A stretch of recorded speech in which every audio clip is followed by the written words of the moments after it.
콘크리트 재료 충정리 플러스 알파.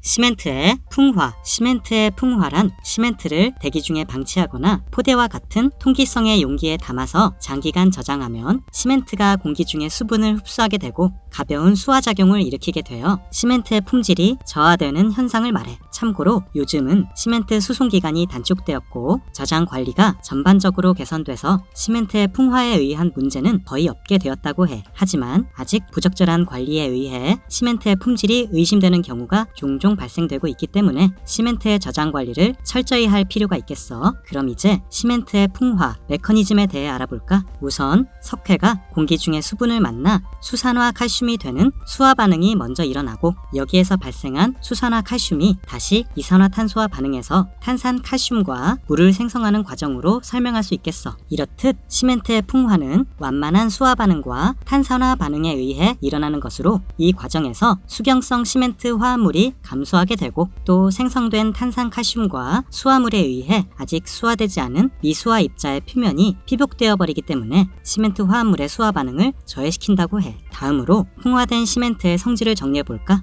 시멘트 포대의 저장기간이 길어짐, 즉 풍화가 진행됨에 따른 비중, 강열, 감량, 압축 강도의 관계를 보여주는 다음의 표에 주목해보자. 보이는 바와 같이 저장기간이 길어질수록 시멘트의 비중, 즉 밀도가 작아지게 되고 전체적으로 시멘트 압축 강도가 저하되는데 표처럼 특히 초기 강도가 많이 저하된다고 해. 그 이유는 풍화의 진행이 시멘트 입자의 표면에서부터 일어나므로 초기 재령에서의 수화 반응에 더 많은 영향을 미치기 때문이야. 그 밖에 응결 시간이 길어져서 강도 발현도 늦어진다고 하고 또 표에서처럼 시멘트가 풍화될수록 강열 감량이 커지게 되는데 여기서 강열 감량이란 시료를 도가니에 넣고 900에서 1000도씨로 가열시킨 다음에 무게가 줄어든 정도를 말해. 이 강열 감량의 증가분을 통해 계략적으로 풍화에 의해 결합한 수분과 이산화탄소량을 알 수 있으므로 시멘트 풍화도를 측정할 때 강열 감량치를 활용한다고 하니 참고해두자. 마지막으로 시멘트의 풍화 방지를 위한 조치에 대해 정리해보자면 불가피하게 시멘트를 장기간 저장 시 공기가 통하지 않는 용기나 방습적 구조로 된 사일로에 보존할 필요가 있고 또 포대 시멘트로 저장하는 경우 지면으로부터 습기 흡수하는 것을 방지하기 위해 마루 바닥과 지면 사이에 0.3m 이상의 거리를 두는 것이 필요하며 시멘트를 쌓아 올리는 높이도 13포 이하로 하는 것이 좋다고 해. 또 3개월 이상 저장한 시멘트는 사용에 앞서 재시험을 실시하여 그 품질을 확인해야 하니 기억해두자. 고로슬래그 시멘트. 먼저 고로슬래그 미분말이란 철광석의 용광로 부산물인 고로슬래그를 분쇄한 재료이고 고로슬래그 시멘트는 포틀랜드 시멘트에 고로슬래그 미분말을 혼합하여 제조한 혼합 시멘트를 말해. 고로슬래그의 특성을 다시 상기시켜보자면 잠재 수경성으로 장기 강도를 향상시키고 알칼리 골재 반응을 억제하여 내구성을 향상시키며 염화물 침투 저항성을 증대시킨다는 특성이 있었지. 관련하여 이전 강의 영상을 링크해둘 테니 참고해보자. 그럼 그러한 특성의 고로슬래그 미분말을 혼합한 고로슬래그 시멘트의 특성에 대해 알아볼까? 먼저 고로슬래그의 특성에 의해 알칼리 골재 반응이 억제되고 내 화학성이 우수할 뿐만 아니라 수화 반응 시 수화열이 적게 발생해서 수화열로 인한 온도 균열이 저감되니 내구성이 우수하겠지. 또 일반 포틀랜드 시멘트에 비해 분말도가 높아서 동일 수량에서도 유동성이 좋다고 하니 시공성도 우수하다고 할 수 있겠어. 그리고 잠재 수경성에 의해 수밀한 조직이 만들어진다고 하니 수밀성이 우수해짐은 물론 염화물 침투 저항성도 증대되니 철근 부식 방지 효과도 기대할 수 있겠지. 또 다음의 표처럼 고로슬래그의 잠재 수경성으로 인해 포틀랜드 시멘트에 비해 초기 강도는 낮지만 장기 강도가 높게 나타나게 된다고 하니 기억해두자. 다만 고로슬래그 시멘트도 단점이 있는데 고로슬래그 시멘트는 콘크리트의 알칼리성을 저하시키는 성질이 있어서 중성화가 보통 콘크리트에 비해 빠르게 진행된다고 해. 또한 고로슬래그 시멘트는 고로슬래그의 함유량에 따라 다음의 표처럼 1종과 2종, 3종으로 나뉘게 되는데 가장 고로슬래그의 함유량이 낮은 1종은 일반 건축 및 토목공사나 콘크리트 2차 제품에 쓰이고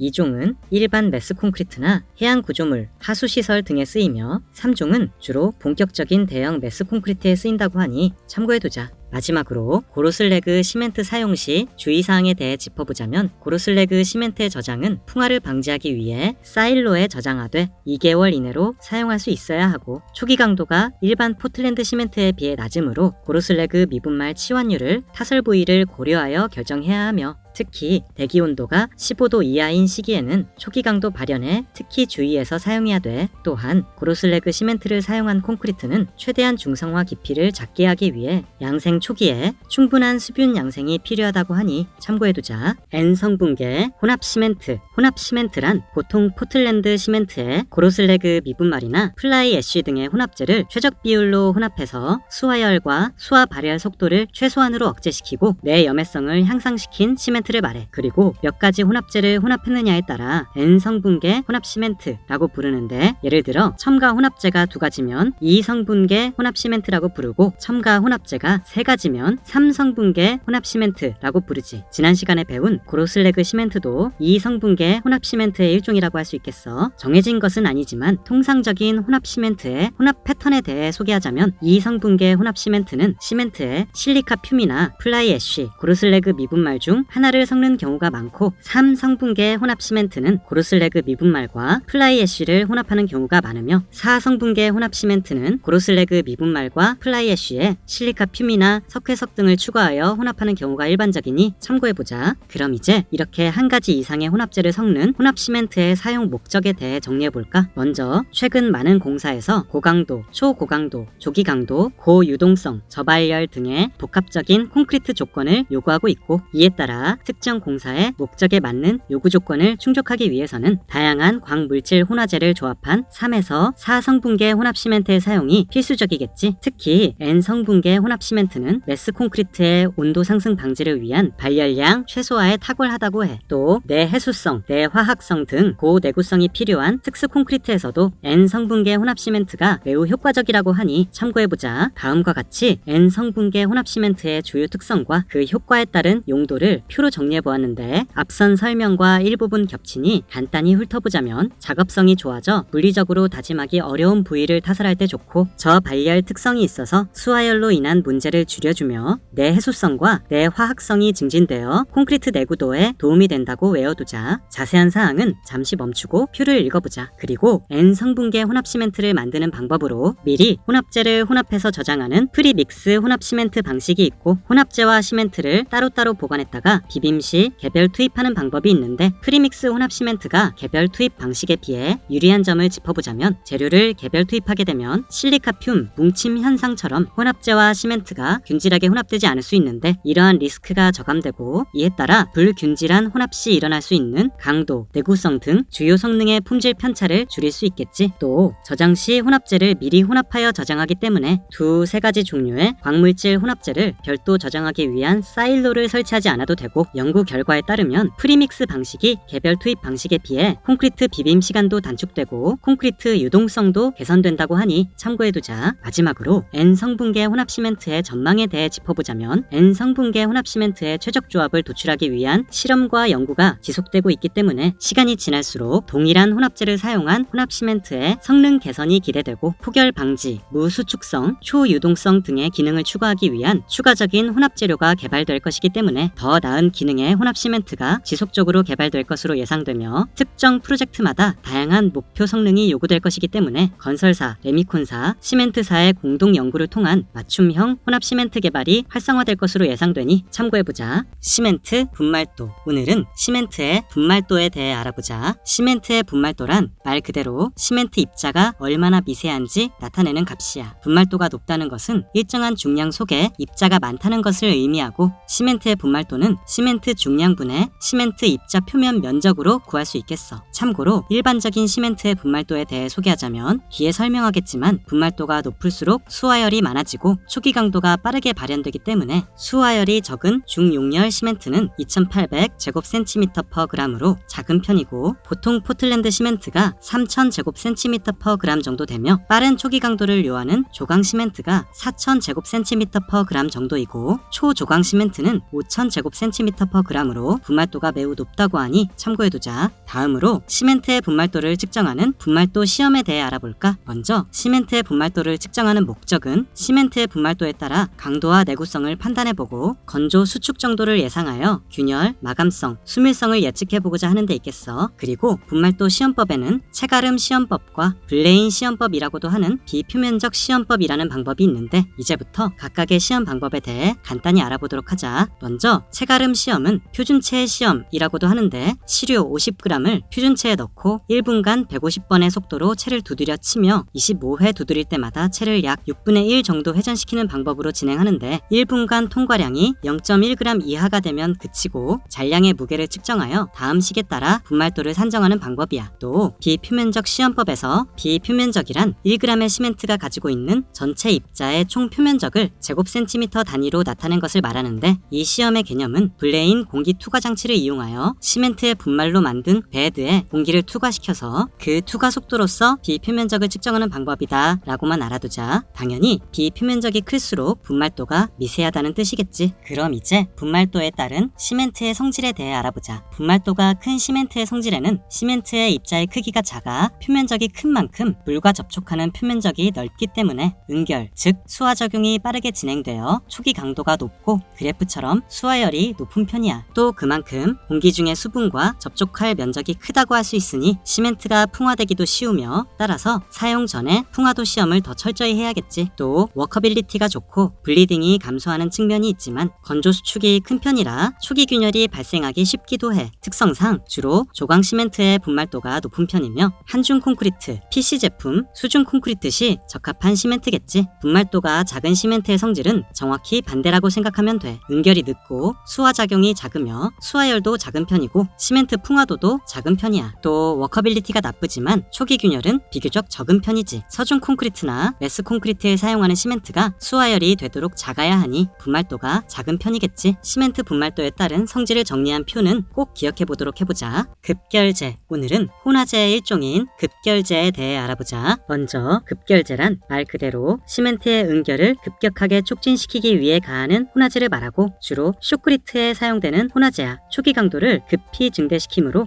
급경제라고도 부르지. 참고로 혼화제인 응결 조절제 중 촉진제도 한중 콘크리트 공사 시 초기 강도를 증대시키는 역할을 하지만 급결제는 이 촉진제보다도 훨씬 빠르게 순간적으로 응결시키는 혼화제 개념으로 생각하면 되겠어. 우선 급결제가 사용되는 공정에 대해 간단히 정리해보자면 하천공사, 암벽 및 덧면 보호공사, 통신구나 전력구 공사에 쓰이는 쇼크리트 공정에 활용되고 특히 나툼 터널 시공 시 1차 복공에 적용되는 쇼크리트에 필수적으로 사용되니 참고해보자. 그리고 급결제도 여러가지 종류가 있지만 우선 공통적인 특성에 대해 정리해보자면 빠른 응결 특성을 가지고 있어서 어느 정도 물이 새는 용수 부위 시공도 가능하게 해주고 우수한 부착성으로 높은 슬럼프의 콘크리트도 쇼크리트 작업이 가능하게 해주며 리바운드량과 분진량을 감소시켜준다고 해. 또한 종류별로 그 정도가 다르지만 공통적으로 쇼크리트의 장기 강도를 저하시킨다고 하니 기억해두자. 그럼 이제 급결제의 분류에 대해 간단히 알아보자. 먼저 급결제는 성상에 따라 액상형과 분말형 급결제로 나눠볼 수 있겠어. 간단한 표로 두 가지 타입의 급결제를 비교해보자면 액상형 급결제가 초기 강도 발현에 유리하고 리바운드량이 비교적 적으며 분진량도 비교적 적다고 할 수 있으니 참고해보자. 또 급결제는 알칼리 함유량에 따라 알칼리성 급결제와 알칼리 프리계 급결제로 나눌 수 있는데 알칼리성 급결제는 또 실리케이트계 급결제, 알루미네이트계 급결제로 나눌 수 있겠어. 이 세 가지 급결제의 특징을 간단히 정리한 표를 살펴보자. 먼저 가격적인 면에서는 실리케이트계가 가장 저렴하고 알칼리 프리계가 비교적 높다고 해. 또 실리케이트계나 알루미네이트계는 쇼크리트에 방수성을 부여하고 알칼리 프리계는 내구성 증진, 알칼리 골재 반응 감소 효과, 그리고 장기 강도 저하가 최소화되므로 고강도 쇼크리트 설계를 가능하게 한다고 해. 또 인체 영향 측면에서는 실리케이트계와 알루미네이트계 모두 알칼리 성분으로 인해 인체에 자극이 크고 유해하지만 알칼리 프리계는 인체의 자극성이 적어서 작업자의 안정성 확보에 유리한 편이라고 하는군. 공통적인 특성에서도 언급했듯 급결제는 쇼크리트의 장기 강도를 저하시키게 되는데 실리케이트계가 가장 많이 저하되고 알칼리 프리계가 가장 덜 저하된다고 하니 기억해두자. 마지막으로 급결제 사용 시 주의사항에 대해 정리해보자면 먼저 분말형 급결제는 흡습성이 강하기 때문에 보관 시 방수 보관에 유의해야 하고 급결제 사용 후 급결제 호스와 노즐은 충분히 청소하여 관리해야 하는데 특히 알루미네이트계와 실리케이트계 급결제를 병행 사용하면 응고해버린다고 하니 특히 깨끗이 세척해야겠어. 또 최근 분진 저감제와 급결제를 병용하여 사용하는 경우가 많은데 수용성 분진 저감제는 급결제의 성능을 저하시키는 성질이 있다고 하니 사용 전에 해당 문제에 대한 충분한 검토를 선행해야 하겠지. 방청제. 오늘은 혼화제 중 방청제에 대해 알아보는 시간을 가져보자. 우선 우선 방청제란 코로존 인히비터, 부식 억제제라고도 하는데 콘크리트 안의 철근이 염류나 콘크리트의 중성화에 의해 부식되는 것을 막거나 지연시킬 목적으로 콘크리트 배합 시 첨가하는 혼화제의 일종이야. 방청제의 부식 억제 메커니즘에 대해 간단히 알아보자면 부식의 메커니즘이 염화물 이온에 의해 철근 주위의 부동태 피막을 파괴하여 발생하는 현상이라고 하면 방청제를 첨가할 시 물리적, 화학적 작용에 의해서 금속 표면에 흡착하거나 화학 반응에 의해 부동태 피막을 형성하게 되는데 이 부동태 피막이 금속과 부식액과의 접촉을 차단시키므로 부식을 억제하게 된다. 이 정도만 알아두자. 다음으로 방청제의 종류에 대해 간단히 짚어보자면 부식 방지 원리에 따른 분류로 부동태 피막 형성형 방청제, 침전 피막 형성 방청제, 흡착 피막 형성형 방청제로 나눠진다고 하고 콘크리트에 사용되는 쇄골제 염분 함유량에 따라 염분 함유량이 0.02% 이하인 경우에 사용하는 1급 방청제, 염분 함유량이 0.02%를 초과하는 경우에 사용하는 2급 방청제로 나뉜다고 하니 참고해보자. 그럼 이제 방청제의 특성에 대해 정리해보자. 일반적으로 방청제는 단독의 약제보다 두 종류 이상의 혼합에 의해 상승 효과의 증대가 기대되는 측면이 있고 특히 AE 감수제를 방청제와 병행하게 되면 방청 효과를 높이는 것으로 알려져 있어서 AE 감수제와의 병용을 추천, 장려하고 있는 실정이야. 또한 방청 효과의 지속성에 있어서 수십 년까지는 아니지만 재령 5년에 있어서의 잔존량 연구 결과로 유추했을 때 꽤 장기에 걸쳐서 지속된다고 알려져 있고 콘크리트의 물리적 성질에 미치는 영향은 아질산염을 함유한 방청제의 경우 약간의 조강성을 띠게 한다고 하지만 콘크리트 강도 특성에도 거의 영향을 주지 않는 것으로 알려져 있으며 알칼리 고제 반응 또한 관여하지 않는다고 하니 참고해두자. 마지막으로 방청제 사용 시 유의사항에 대해 정리해보자면 방청제의 혼합과 함께 피복 두께 증가 등 시행 가능한 방청 조치를 가능한 한 병용하는 것이 효과적이고 방청제 종류가 다양한 만큼 선택 시에는 충분한 연구 자료 및 사용 실적이 있는 것을 사용하는 것을 권장하며 또한 쇄골제 염분량 0.2%가 통상적인 방청제의 사용 한계치라 이를 초과할 경우 방청제의 효과가 없어진다고 하니 방청제를 사용한다고 해서 염분의 관리와 시공에 대해 안이한 태도를 보이면 안 되겠어. 또한 앞선 특성에서 말했듯 AE 감수제와의 병용은 특히 효과적이라고 하니 타 혼화제와의 시너지 효과를 면밀히 검토하여 사용해야 하겠지.